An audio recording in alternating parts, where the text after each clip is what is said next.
Brand ಒಂದಕ್ಕೆ ಸಂಬಂಧಿಸಿದಂತೆ ಜನರನ್ನ ತಪ್ಪು ದಾರಿಗೆಳೆಯುವ ಜಾಹೀರಾತು ನೀಡಿದ ಆರೋಪದ ಮೇಲೆ ಬಾಲಿವುಡ್ ನಟರಾದ ಶಾರುಖ್ ಖಾನ್, ಅಜಯ್ ದೇವಗನ್ ಮತ್ತು ಟೈಗರ್ ಶ್ರಾಫ್ ಅವರಿಗೆ ಜೈಪುರದ ಜಿಲ್ಲಾ ಗ್ರಾಹಕ ಆಯೋಗ ಸಮನ್ಸ್ ಜಾರಿಗೊಳಿಸಿದೆ.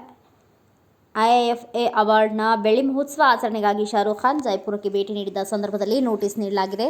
ಕೇಸರಿ ಮಿಶ್ರಿತ ಗುಟ್ಕಾವನ್ನು ಪ್ರಚಾರ ಮಾಡುವ ಜಾಹೀರಾತಿನಲ್ಲಿ ಜನರನ್ನ ತಪ್ಪು ದಾರಿಗೆಳೆದಿರುವ ಕುರಿತು ಮಾರ್ಚ್ 19ರ ಒಳಗೆ ಪ್ರತಿಕ್ರಿಯಿಸುವಂತೆ ಸೂಚಿಸಲಾಗಿದೆ.